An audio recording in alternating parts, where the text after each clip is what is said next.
La la la, hey, hey, yeah, yeah.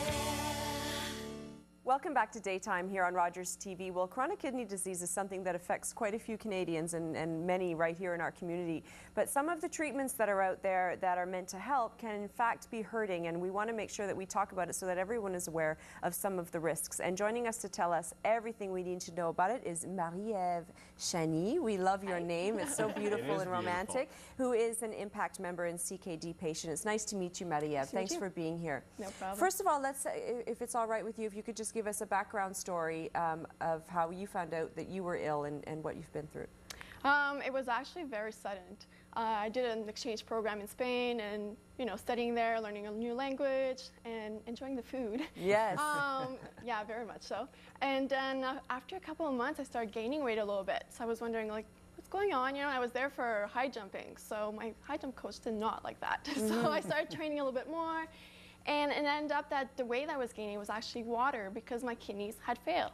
Wow. So it was just like that. The Sunday I was scuba diving, the Wednesday I was intensive care, and obviously fighting for my life. So no symptoms leading up until that point, really? Except that gaining the weight. Like how much weight were you gaining? How fast was it coming on? It was very, very slow. That's the thing. It was so slow. But at the end, it was actually 50 pounds of water that I had on my body. So, wow. Yeah, the body can adjust to a lot. That's absolutely. So you obviously came back home, found out what you had, and then, so moving forward then, what were the challenges once you found out you had CKD? Well, one of the hardest things with CKD is that, well, basically I need dialysis. My kidney function was at 0%, so I needed dialysis right away. And what goes with that is that you have a really high food restrictions to follow.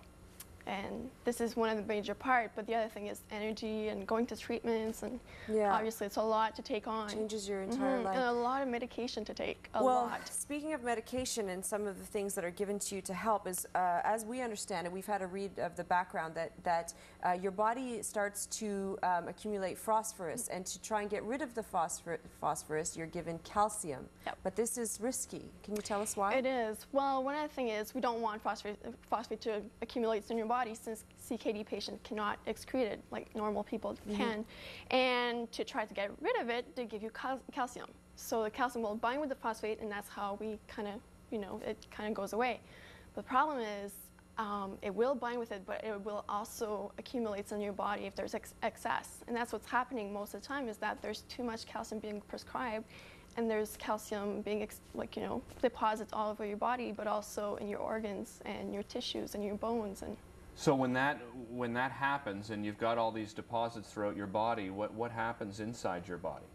Well, the most dangerous one is that it will affect your vascular.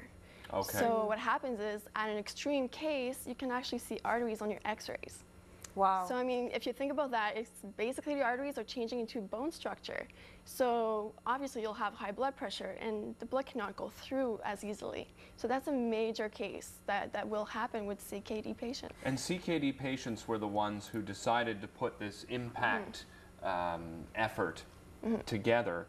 Why wasn't Health Canada, in their studies and research and so forth, making this mandatory to tell patients like yourself that, hey, be careful how much calcium you're using? Well, the thing is, most patients will get medication, and most of them will not, you know, report any side effects. And calcification is a side effect, but that's the thing. We're trying to push dialysis patients and other patients to report their side effects from medication they get. But that's the thing. Right now, there's an amount of calcium we should take for healthy people, but there's no guidelines for people with CKD, and that's what we're trying to have Health Canada put in. So you want people to speak up and make sure that they make themselves heard, so that the awareness can grow and some of these changes can be officially made, right? Well, when we think about it, most people will eat or drink the calcium they need, so 1 gram to 1.2. But for dialysis, we'll take any calcium-based binders, and we're talking about a lot more than 1.2 grams per day that they're taking combined. Thank you so much for coming and sharing the information with us and all the viewers, because I'm sure you've provided quite an education for everybody. We thank you so much for coming today. Thank you. We appreciate it. Pleasure. Make sure you find out more, especially if you're a CKD patient. The information is certainly extremely valuable. We're going to take a quick break and be right back after this. Don't go anywhere.